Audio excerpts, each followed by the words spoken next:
മലയാളികളുടെ നൊസ്റ്റാൾജിയുടെ ഭാഗമാണ് ടി.വി. പരസ്യങ്ങൾ. ചില ഹിറ്റായ പരസ്യവാചകങ്ങൾ മലയാള സിനിമയിലെ കഥാപാത്രങ്ങൾ ഉപയോഗിക്കാറുണ്ട്. അങ്ങനെയുള്ള സിനിമകളിലെ ടി.വി. പരസ്യ റെഫറൻസുകളെ കുറിച്ചാണ് നാം ഇന്ന് സംസാരിക്കുന്നത്. സന്ദർഭങ്ങൾക്കിടയിൽ പ്രൊഡക്റ്റ് പ്ലേസ്മെന്റിന് വേണ്ടി പെയ്ഡ് പ്രൊമോഷനായി ചേർത്ത പരസ്യങ്ങളെ കുറിച്ചല്ല നാം സംസാരിക്കുന്നത്.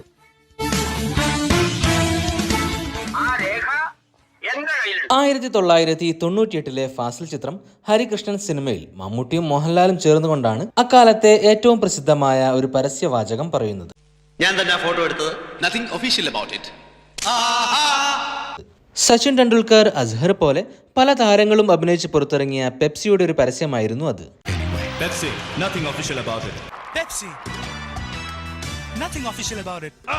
ഒരുപാട് പരസ്യവാചകങ്ങൾ ഒരു സിനിമയിൽ തന്നെ ഉപയോഗിച്ചാലോ? 1994 വിജി തമ്പി സംവിധാനം ചെയ്ത് പുറത്തിറങ്ങിയ പിടക്കോഴി കൂവുന്ന നൂറ്റാണ്ടെന്ന സിനിമയിൽ ഒരുപാട് പരസ്യങ്ങൾ നമുക്ക് കാണാം. ജഗതി ശ്രീകുമാർ അവതരിപ്പിച്ച കഥാപാത്രമാണ് അക്കാലത്ത് പ്രസിദ്ധമായ ചില പരസ്യവാചകങ്ങൾ പറയുന്നത്.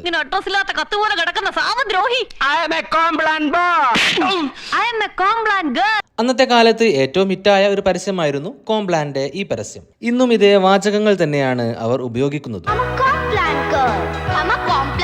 2014 ജൂഡ് ആന്റണി ജോസഫ് സംവിധാനം ചെയ്ത ഓം ശാന്തി ഓശാന എന്ന സിനിമയിലും കാലഘട്ടം രേഖപ്പെടുത്താൻ വേണ്ടി ഇതേ പരസ്യം തന്നെയാണ് കാണിച്ചത്. പിടക്കോഴി കൂവുന്ന നൂറ്റാണ്ടിലെ മറ്റൊരു പരസ്യമായിരുന്നു ഇത്. വിജയത്തിന്റെ സേനാനി ബൂസ്റ്റ്. കാലങ്ങളായി ബൂസ്റ്റ് തുടർന്നു വരുന്ന ഒരു പരസ്യവാചകമാണിത്. ഇന്നും ഇത് തന്നെയാണ് അവർ ഉപയോഗിക്കുന്നതും. Boost is the secret of my energy. Boost is the secret of my energy. Our energy. Boost is the secret of my energy. Boost is the secret of our energy. അക്കാലത്തെ ഏറ്റവും പ്രസിദ്ധമായ ലൈഫ് ബോയുടെ പരസ്യവും ജഗതി ശ്രീകുമാർ പറയുന്നുണ്ട്. ആരോഗ്യത്തിന്റെ ക്ഷാർത്തമെന്തു life boy. Life boy എവിടെയോ അവിടെയാണ് ആരോഗ്യം. Life boy.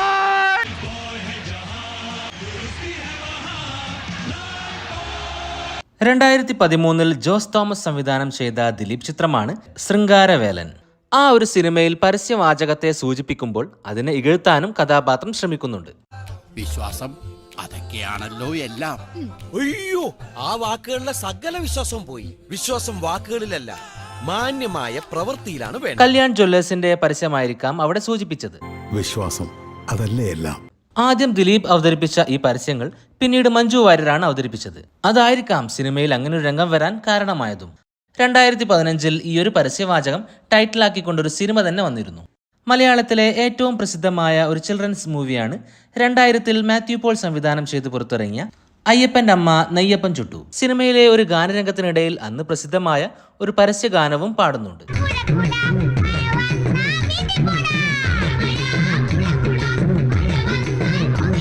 പോപ്പിയുടെ ഈ പരസ്യമായിരുന്നു അതിനുവേണ്ടി ഉപയോഗിച്ചത്. ടു ഹരിഹർ നഗർ സിനിമയിൽ അറ്റ്ലസ് രാമചന്ദ്രൻ ഒരു കഥാപാത്രമായി വരുന്നുണ്ട്. അദ്ദേഹത്തിന്റെ പ്രസിദ്ധമായ ഒരു പരസ്യവാചകം വെച്ചുകൊണ്ട് തന്നെ ഒരു കോമഡി രംഗം സിനിമയിൽ ഉണ്ടായിരുന്നു.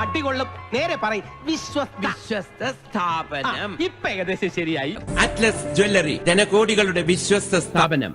അദ്ദേഹത്തിന്റെ ഈ ഒരു മാർക്കറ്റിംഗ് ടെക്നിക് പിന്നീടും പല മലയാള സിനിമകളിലും കാണിച്ചിട്ടുണ്ട്. 2008 പ്രമോദ് പപ്പൻ സംവിധാനം ചെയ്ത മമ്മൂട്ടി ചിത്രമായ തസ്കര വീരനിലും അതേ പരസ്യവാചകം തന്നെ ഉപയോഗിച്ചിട്ടുണ്ട്. ജനകോടികളുടെ വിശ്വസ്ത സ്ഥാപനം മലയിൽ ജുവലേഴ്സ്. 2014 സുരാജ് വെഞ്ഞാറമൂട് ചിത്രം ഗർഭശ്രീമാനിലും പ്രസിദ്ധമായൊരു പരസ്യത്തിന്റെ റെഫറൻസ് കാണിക്കുന്നുണ്ട്. മോനെ മനസ്സിൽ ലഡ്ഡു പൊട്ടി. 2018 ഷാഫി സംവിധാനം ചെയ്ത ചിത്രമാണ് ഒരു പഴയ ബോംബ് കഥ. സിനിമയിൽ ഹരീഷ് കണാരൻ ഒരു പരസ്യം ഉപയോഗിച്ച കോമഡി രംഗമുണ്ട്.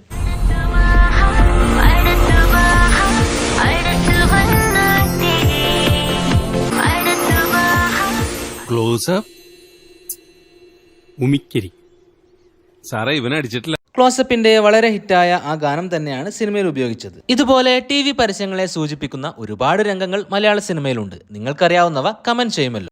സിനിമാ നടന്മാർ പരസ്യങ്ങളിൽ അഭിനയിക്കാറുണ്ട്. പലതിലും അവർ അവരുടെ തന്നെ ഐഡന്റിറ്റിയിലാണ് വരാറ്. എന്നാൽ ചിലതിൽ ചില കഥാപാത്രങ്ങളായും വരാറുണ്ട്. അതായത് അവരുടെ തന്നെ ഫേമസ് ആയ ചില കഥാപാത്രങ്ങളെയോ സിനിമാ രംഗങ്ങളെയോ പരസ്യങ്ങൾക്ക് വേണ്ടി വീണ്ടും ഉപയോഗിക്കുക. അത്തരത്തിലുള്ള ചില പരസ്യങ്ങളെ കുറിച്ചാണ് നമ്മൾ ഇന്ന് സംസാരിക്കാൻ പോകുന്നത്. മോഹൻലാൽ ഇൻഡിഗോ പെയിന്റിന്റെ ആഡിൽ ദാസൻ C.D. രാംദാസായി വന്നിട്ടുണ്ടെന്ന് പറയുന്നുണ്ട്. തമിഴ്നാട്ടിലെ അധോലോകം നടുങ്ങിയ വാർത്തയൊന്നും ഇവിടുത്തെ പത്രങ്ങളിൽ വന്നിട്ടില്ലേ? CD രാമദാസ് എന്ന് പറയുമ്പോൾ നമുക്കറിയാം പട്ടണപ്രവേശം, നാടോടിക്കാറ്റ്, അക്കരെ അക്കരെ തുടങ്ങിയ സിനിമയിൽ മോഹൻലാൽ അവതരിപ്പിച്ച ആ കഥാപാത്രം. നമ്മൾ ആ പരസ്യത്തെക്കുറിച്ച് മുമ്പ് പറഞ്ഞിരുന്നു. അപ്പം നമുക്ക് അതൊന്ന് നോക്കാം. ദാസൻ വിജയൻ സാധനം കയ്യിലുണ്ടോ? റൈഫിൾ ക്ലബ് BGMI ആടെന്ന്. Rifle club cinema Ashiq Kapoor സംവിധാനം ചെയ്ത സിനിമയിൽ ഒരുപാട് ഇടിവെടിയുള്ളതാണ്. അപ്പോൾ എന്തായാലും PUBGയുടെ ഒരു പരസ്യത്തിന് പറ്റിയൊരു സിനിമയാണ്. ആ ഒരു സീൻ നമുക്ക് നോക്കാം. ഫ്രണ്ട്സും മാത്രമേ ഉള്ളൂ സ്ക്വാഡില്. കളി അറിയാവുന്നാരും ഇല്ലേ? കിലുക്കത്തിലെ കിട്ടുണിയുടെ കഥാപാത്രത്തെ വെച്ചുകൊണ്ട് ഒരു പരസ്യമുണ്ടെന്ന് അരുണും കമന്റ് ചെയ്തിട്ടുണ്ട്. ഭൂട്ടാൻ തീർന്നല്ലോ. ചിറാപുഞ്ചി.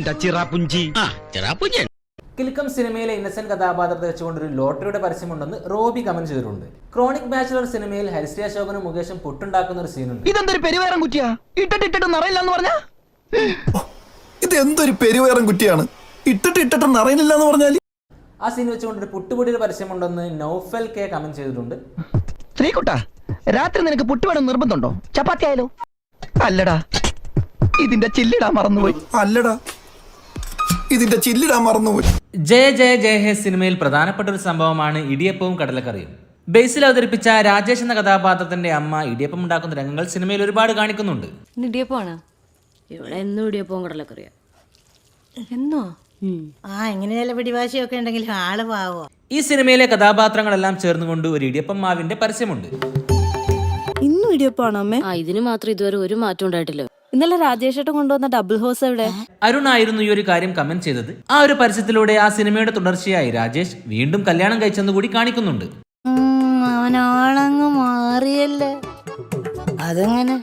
കിട്ടേണ്ടത് കിട്ടുമ്പോഴല്ലേ പഠിക്കൂ. കല്യാണരാമൻ സിനിമയിൽ ഇന്നസെന്റ് അവതരിപ്പിച്ച മിസ്റ്റർ പോഞ്ഞിക്കരെ കുറിച്ചാണ്. ചേട്ടാ, കുറച്ച് ചോറിട്ടെ. വേണ്ട. ആ കമന്റ് എങ്ങനെയാണ്? കല്യാണരാമനിലെ ഇന്നസെന്റ് ക്യാരക്ടർ അതുപോലെ ഒരു സദ്യ സീനിൽ ഒരു പരസ്യത്തിൽ അഭിനയിച്ചിട്ടുണ്ട്. വാഴയിലൂടെ പരസ്യമാണെന്ന് തോന്നുന്നു. ഈ പറഞ്ഞിരിക്കുന്നത് ഇപ്പോഴെല്ലാം തന്നെ റീൽസിലും ഷോർട്സിലെല്ലാം വൈറലായി ഓടുന്ന ഒരു പരസ്യമാണ് ഇന്നസെന്റ് അവതരിപ്പിച്ച ഈ ഒരു പരസ്യം. ചേട്ടാ, ഒരല്പം ചോറ് വേണ്ട, തൈര് കൂട്ടി കഴിക്കാനായിട്ട്. തൈര് ഒഴിച്ചു തന്നോടല്ലേ പറഞ്ഞു വേണ്ടെന്ന്. കല്യാണരാമനിലെ ഇന്നസെന്റ് മിസ്റ്റർ പോഞ്ഞിക്കരയുടെ വളരെ രസകരമായ ആ ഒരു സീനിനെ ഓർമ്മിക്കുന്നതായിരുന്നു ഈ ഒരു ഇലയുടെ പരസ്യം. കുറച്ച് ചോറ്. ഞാൻ തന്നോട് നേരത്തെ ചോറ് തന്നെയല്ലേ പറഞ്ഞത്? ചോറ് തന്നെയല്ലേ ഞാൻ പറഞ്ഞത്? അക്ഷരം മാറിയൊന്നുമില്ലല്ലോ. വേണ്ടാത്തൊന്നും പറഞ്ഞില്ലല്ലോ. ഓ, ഇപ്പൊ മനസ്സിലായില്ലേ? സദ്യയാകുമ്പോ അത് സദ്യാ പേപ്പർ വാഴയിലിൽ തന്നെ ആവണമെന്ന്. റാം കിഷോർ എന്നയാൾ ഒരു കമന്റ് ചെയ്തിട്ടുണ്ട്. ഫഹദ് ഫാസിലും അതുപോലെ തന്നെ ദിലീഷ് പോത്തനും മിൽമയുടെ ഒരു പരസ്യത്തിൽ വന്നിരുന്നു എന്ന്. അത് അവരുടെ തന്നെ സിനിമയായ തൊണ്ടി മുതലും ദൃക്സാക്ഷികളും എന്ന സിനിമയിൽ നിന്നും എടുത്തിരിക്കുന്ന ഒരു കഥാപാത്രത്തെ ഉപയോഗിച്ചുകൊണ്ടുള്ള പരസ്യമാണെന്ന് ഇതിൽ കമന്റ് ചെയ്തിരിക്കുന്നുണ്ട്. നീയല്ല എന്റെ മാല പൊട്ടിച്ചേന്ന്. ചേച്ചി ഓർക്കുന്ന സ്വപ്നമുണ്ട്. പരിഹാരം നമ്മുടെ മിൽമ തന്നെ.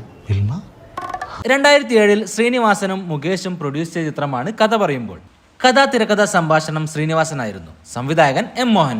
സൗകര്യങ്ങൾ ഉണ്ടാക്കാൻ അസോസിയേഷൻ എനിക്കൊരു വായ്പ തന്നാലും മതി. സിനിമയിൽ ശ്രീനിവാസൻ അവതരിപ്പിച്ച ബാലൻ എന്ന കേന്ദ്ര കഥാപാത്രം ബാർബർ ഷോപ്പ് നവീകരിക്കാൻ വേണ്ടി ലോണിനായി ഒരുപാട് ബാങ്കുകൾ കയറി ഇറങ്ങുന്നുണ്ട്. ഇതുകൊണ്ട് തന്നെയാണോ തനിക്ക് ആരും ലോൺ തരാത്തത്? പക്ഷേ ആ ലോണൊന്നും ലഭിക്കുന്നതായി സിനിമയിൽ കാണിക്കുന്നില്ല. ഒരു കറങ്ങുന്ന കസേരക്കും കത്രിയക്കും വേണ്ടി. എന്നാൽ സിനിമ ഇറങ്ങി 10 വർഷങ്ങൾക്ക് ശേഷം ഒരു ബാങ്കിന്റെ പരസ്യത്തിൽ ഈ ഒരു കഥാപാത്രവും ആ കഥാസന്ദർഭങ്ങളെല്ലാം തന്നെ ഉൾപ്പെടുത്തിയിട്ടുണ്ട്. ഇസാഫ് സ്മോൾ ഫൈനാൻസ് ബാങ്കിൽ നിന്ന് ഒരു കൊച്ചു ലോൺ എടുത്ത് ബാലൻ കറക്ക് കസേരകൾ സംഘടിപ്പിച്ചു. 2017 പരസ്യത്തിനായി മാത്രം ലാൽ ജോസ് സംവിധാനം ചെയ്ത ഒരു ഷോർട്ട് ഫിലിം ആയിരുന്നു കഥ വീണ്ടും പറയുമ്പോൾ. കഥ പറയുമ്പോൾ സിനിമയിലെ ഒട്ടുമിക്ക കഥാപാത്രങ്ങളും ആ ഷോർട്ട് ഫിലിമിലുണ്ട്. കഥ പറയുമ്പോൾ സിനിമയുടെ ഒരു എക്സ്റ്റൻഷൻ ആയിട്ടായിരുന്നു ആ ഷോർട്ട് ഫിലിം. ഗൾഫിൽ പോയ വേണു മാഷിന്റെ അനിയൻ മുരളി ഇസാഫ് സ്മോൾ ഫൈനാൻസ് ബാങ്കിന്റെ. ബാലനോടൊപ്പം തന്നെ മീന അവതരിപ്പിച്ച ശ്രീദേവി എന്ന കഥാപാത്രവും സലീം കുമാറിന്റെ ദാസ് വടക്കേ മുറിയും മാമുക്കോയുടെ ദേവസ്യ എന്ന കഥാപാത്രവും എല്ലാം തന്നെ പരസ്യത്തിലും വരുന്നുണ്ട്. ഇസാഫിൽ നിന്ന് എഡ്യൂക്കേഷൻ ലോൺ കിട്ടും അത്രേ. ജഗദീഷ്, ഇന്നസെന്റ്, മുകേഷ് തുടങ്ങിയവർ അവതരിപ്പിച്ച കഥാപാത്രങ്ങളുടെ റെഫറൻസും പരസ്യത്തിലുണ്ട്. സിനിമയിലെ ഫേമസ് ആയ ഗാനത്തിന്റെ മറ്റൊരു വേർഷനും പരസ്യത്തിൽ ഉപയോഗിച്ചിട്ടുണ്ട്. ടെലിവിഷൻ ചാനലിലൂടെയായിരുന്നു പരസ്യങ്ങൾ ബ്രോഡ്കാസ്റ്റ് ചെയ്തത്. ബാങ്കിന്റെ യൂട്യൂബ് ചാനലിൽ ഇപ്പോഴും പരസ്യം ലഭ്യമാണ്. ചട്ടമ്പിനാട് സിനിമ മലയാളികൾക്ക് സമ്മാനിച്ച സുരാജ് വെഞ്ഞാറമൂടിന്റെ ഐക്കോണിക് കഥാപാത്രമാണ് ദശമൂലം ദാമു. നാളെ കേരളം ഇല്ലേ? ഈ ഒരു കഥാപാത്രമായി സുരാജ് വെഞ്ഞാറമൂട് വീണ്ടും വന്നിട്ടുണ്ട്. എങ്കിൽ ഒരു പാലും വെള്ളം എടുത്തോ. സി കേരളം ചാനലിൽ സുരാജ് വെഞ്ഞാറമൂട് അവതരിപ്പിക്കുന്ന ഒരു ഷോയുടെ പരസ്യത്തിലായിരുന്നു അത്. മലയ്ക്ക് വിവരം കിട്ടിയിട്ടുണ്ട്. എന്ത് പറ്റിയടാ? ഏയ് ചായ നെറുകന്തലേ കയറി ബ്ലോക്ക് ആയതാ. ദാമുവിന്റെ പല ഭാവങ്ങളും പരസ്യത്തിൽ അതുപോലെ തന്നെ റീക്രിയേറ്റ് ചെയ്തിട്ടുണ്ട്.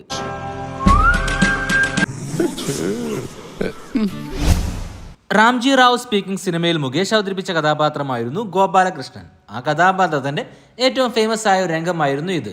ഹലോ മേട്ടൻ ചേച്ചിയാണോ? പിന്നെ കൽക്കട്ടന്ന് പോരുമ്പോഴേ കുറച്ച് കമ്പിളി പുതുപ്പ് വാങ്ങിച്ചോണ്ട് പോരാമോ? ഈ കഥാപാത്രങ്ങളും സംഭവങ്ങളും സ്ഥലങ്ങളും എല്ലാം തന്നെ പിന്നീട് ഒരു പരസ്യത്തിൽ വന്നിട്ടുണ്ട്. ഹലോ, കസ്തൂർബ ശരണാലയം. കസ്തൂർബ എന്ന പേര് കാണിച്ചുകൊണ്ടാണ് ആ പരസ്യം ആരംഭിക്കുന്നത്. അമ്മയ്ക്ക് എന്നെ മനസ്സിലായോ? ഇല്ലല്ലോ. മുകേഷ് ഗോപാലകൃഷ്ണനായി വീണ്ടും വരുന്ന ഒരു ട്രേഡിംഗ് കമ്പനിയുടെ പരസ്യമായിരുന്നു അത്.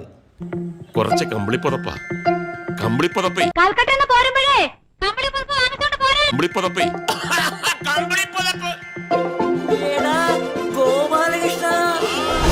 നാടോടിക്കാറ്റ് സിനിമയിൽ മോഹൻലാലും ശ്രീനിവാസനും അവതരിപ്പിച്ച കഥാപാത്രങ്ങളായിരുന്നു ദാസനും വിജയനും. അതുപോലെ തന്നെ അതിൽ ഏറ്റവും ഫേമസ് ആയ മറ്റൊരു കഥാപാത്രമാണ് മാമുക്കോയുടെ ഗഫൂർക്ക. അസ്സലാമു അസ്സലാമു അലൈക്കും അലൈക്കും വഅലൈക്കും വഅലൈക്കും മുസ്സലാം മുസ്സലാം. മതി. ഈ ഒരു ഗഫൂർക്ക ഒരുപാട് മലയാള സിനിമകളിൽ വന്നിട്ടുണ്ട്. അതുപോലെ തന്നെ ഒരു പരസ്യത്തിൽ ഗഫൂർക്കയും രാംദാസനും ഒരുമിച്ച് വന്നിട്ടുണ്ട്. ഒന്നുകൂടി ഒന്ന് പറഞ്ഞു നോക്കി. മതി, ഇത്രയും മതി. നോർക്കയുടെ പരസ്യത്തിലായിരുന്നു അത്. വിനീത് ശ്രീനിവാസനും വിനു മോഹനും പരസ്യത്തിൽ അഭിനയിച്ചിട്ടുണ്ട്. നാടോടിക്കാറ്റ് സിനിമയിലെ കഥാപാത്രങ്ങളും ഡയലോഗുകളും സന്ദർഭങ്ങളും ഒക്കെ തന്നെയാണ് പരസ്യത്തിൽ ഉപയോഗിച്ചത്. രക്ഷപ്പെടുന്ന ആളാണ് ഞാൻ. ഹലോ, വിദേശത്തേക്ക് പോകാനുള്ള സംവിധാനത്തിന്റെ പരസ്യമായിരുന്നു അത്. ശ്രീനിവാസൻ ഇല്ലെങ്കിലും ശ്രീനിവാസന്റെ റെഫറൻസ് ആയിക്കൊണ്ട് വിനീത് ശ്രീനിവാസൻ ചില ഡയലോഗുകൾ പറയുന്നുമുണ്ട്. നമുക്കെന്താടാ ഈ ബുദ്ധി നേരത്തെ തോന്നാഞ്ഞ്? അച്ഛൻ ഇടയ്ക്കിടയ്ക്ക് പറയും എല്ലാത്തിനും അതിൻ്റെതായ സമയമുണ്ട് മോനെ. ഇതേ ഗഫൂർക്ക കഥാപാത്രം മറ്റു പല ആഡുകളിലും വന്നിട്ടുണ്ട്. അതിൽപ്പെട്ടൊന്നായിരുന്നു എമിറേറ്റ് ഫസ്റ്റിന്റെ ഈ ഒരു ആഡ്. ഗഫൂർഖാനെ പണിക്കാരി ആരാന്ന് ചോദിച്ചാൽ ഗഫൂർക്ക ദോസ്ത് പറഞ്ഞാൽ മതി. മക്കളെ, നമ്മളെ പണിയൊക്കെ നിർത്തി. ഇന്നത്തെ കാലത്ത് പരിപാടിയൊക്കെ 1994 സിദ്ദിഖ് ലാൽ സംവിധാനം ചെയ്ത ചിത്രമാണ് കാബൂളിവാല. ജഗതി ശ്രീകുമാറും ഇന്നസെന്റുമായിരുന്നു കേന്ദ്ര കഥാപാത്രങ്ങൾ. അവരുടെ കഥാപാത്രത്തിന്റെ പേര് കന്നാസും കടലാസും എന്നായിരുന്നു. എന്റെ അമ്മേ, നിങ്ങളുടെ പെണ്ണില്ലേ ലൈല? ഇന്നസെന്റ് അഭിനയിച്ച പഴയൊരു പരസ്യമായിരുന്നു ഇത്. എന്റെ ഒരു സ്റ്റൈൽ അതാണ്. ഇതിന്റെ ഗുണമേന്മ നിന്നെ പോലെ വിവരില്ലാത്തവർക്ക് പറഞ്ഞാൽ മനസ്സിലാവില്ല. ഈ പരസ്യത്തിൽ കാബൂളിവാലയെ കുറിച്ചും കന്നാസിനെ കുറിച്ചും എല്ലാം തന്നെ സംസാരിക്കുന്നുണ്ട്.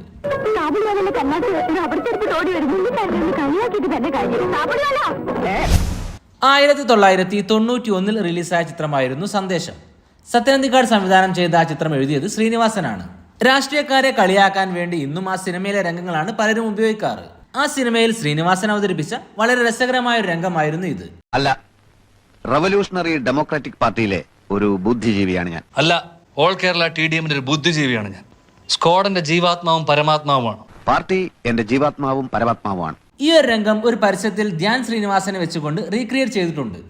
എനിമീസിനെ വെടിവെച്ച് തുരത്താൻ വേണ്ടി തോളോട് തോൾ ചേർന്ന് പോരാടാൻ തയ്യാറാണോ? അധ്വാനിക്കുന്ന തൊഴിലാളി വർഗത്തിന്റെ മോചനത്തിന് വേണ്ടി തോളോട് തോൾ ചേർന്ന് പ്രവർത്തിക്കാൻ തയ്യാറുണ്ടോ? പബ്ജിയുടെ ഇന്ത്യൻ വേർഷനായ BGMIയുടെ പരസ്യമായിരുന്നു അത്. ആ സീനിലെ ഡയലോഗുകളും ഡ്രസ്സിംഗ് രീതികളും എല്ലാം തന്നെ ഈ പരസ്യത്തിലും ഉപയോഗിച്ചിട്ടുണ്ട്. ചിലപ്പോൾ വെടിയുണ്ടകളെ നേരിടേണ്ടി വന്നേക്കാം. അപ്പൊ വിരിമാറ് കാണിച്ചു കൊടുക്കേണ്ടി വരും. ചിലപ്പോൾ കുട്ടി വെടിയുണ്ടകളെ നേരിടേണ്ടി വന്നേക്കാം. അപ്പോൾ വിരിമാർ കാണിച്ചു കൊടുക്കേണ്ടി വരും. വളരെ രസകരമായ ഒരു പരസ്യമായിരുന്നു അത്. നാടോടിക്കാറ്റ് സിനിമയിലെ ദാസനെയും ഗഫൂർക്കയും ഉപയോഗിച്ചുകൊണ്ടുള്ള പരസ്യത്തെക്കുറിച്ച് നമ്മൾ പറഞ്ഞിരുന്നു. എന്നാൽ ആ സിനിമയിലെ വില്ലൻ ഉപയോഗിച്ചുകൊണ്ടും ഒരു പരസ്യം ചെയ്തിട്ടുണ്ട്. തിലകൻ അവതരിപ്പിച്ച അനന്തൻ നമ്പ്യാർ എന്ന കഥാപാത്രമായിരുന്നു സിനിമയിലെ വില്ലൻ. അങ്ങനെ പവനായി ശവമായി എന്തൊക്കെ ബഹളമായിരുന്നു. എന്നാൽ ഈ പരസ്യത്തിൽ അനന്തൻ നമ്പ്യാരായി അഭിനയിക്കുന്നത് അദ്ദേഹത്തിന്റെ മകൻ ഷമി തിലകനാണ്. അങ്ങനെ അക്കൗണ്ടന്റും രാജിവെച്ചു വന്നപ്പോ എന്തൊരു ബഹളമായിരുന്നു. സിനിമയിൽ കുണ്ടറ ജോണി അവതരിപ്പിച്ച വർഗീസ് എന്ന കഥാപാത്രത്തെയും കുഞ്ഞിരാമൻ എന്ന കഥാപാത്രത്തെയും മറ്റു ചിലർ റീപ്ലേസ് ചെയ്തിട്ടുമുണ്ട്. സാർ ചായ.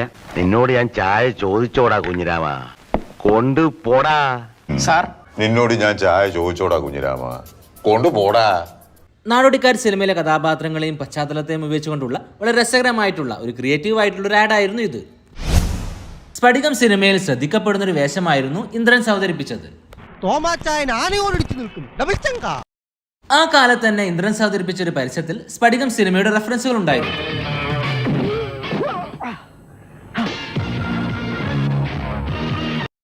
മോഹൻലാൽ അവതരിപ്പിച്ച ആടുതോമ എന്ന കഥാപാത്രത്തിന്റെ തുണിപറിച്ചടിയായിരുന്നു ആ പരസ്യത്തിനായി ഉപയോഗിച്ചത്. ഇവന്മാരെ പിടിക്കാൻ ഞാൻ ഉപയോഗിച്ചതേ UBC ലിംഗിയാ. ഇന്ദ്രൻസ് കൂടി അഭിനയിച്ച കോരപ്പൻ ദി ഗ്രേറ്റ് എന്ന സിനിമയുടെ റെഫറൻസ് കൂടി പരസ്യത്തിലുണ്ട്. ഇവന്മാരെന്നല്ല കാട്ടിലെ സാക്ഷാൽ വീരപ്പൻ്റപ്പൻ കോലപ്പൻ വരെ വീഴും. ഇടകളിൽ ഇതൾ വിരിയും വർണ്ണ വസന്തം. 1986 സത്യനന്ദിക്കാട് ചിത്രമാണ് സന്മനസ്സുള്ളവർക്ക് സമാധാനം. ആ സിനിമയിലെ പ്രസിദ്ധമായ ഒരു ഗാനമായിരുന്നു പവിഴമല്ലി പൂത്തുലഞ്ഞ നീലവാനം. ആ ഒരു ഗാനരംഗം വിനീത് ശ്രീനിവാസൻ ഒരു പരസ്യത്തിന് വേണ്ടി റീക്രിയേറ്റ് ചെയ്തിരുന്നു.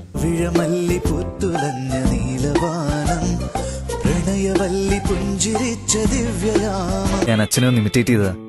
ഒരു ബിൽഡേഴ്സിന്റെ പരസ്യമായിരുന്നു അത്. കൂടെ മീരാനാഥനും അഭിനയിച്ചിട്ടുണ്ട്. മലയാള സിനിമയിലെ കഥാപാത്രങ്ങളെയോ സന്ദർഭങ്ങളെയോ ഉപയോഗിച്ചുകൊണ്ടുള്ള ഇതുപോലുള്ള പരസ്യങ്ങൾ നിങ്ങൾക്കറിയാമെങ്കിൽ അവ കമന്റ് ചെയ്യുമല്ലോ. ചാനൽ സബ്സ്ക്രൈബ് ചെയ്യാതെയാണ് നിങ്ങൾ വീഡിയോ ഇതുവരെ കണ്ടതെങ്കിൽ ചാനൽ സബ്സ്ക്രൈബ് ചെയ്യുന്ന കാര്യം പരിഗണിക്കുമല്ലോ. മറ്റൊരു രസകരമായ വീഡിയോയുമായി വീണ്ടും വരാം. പീസ്.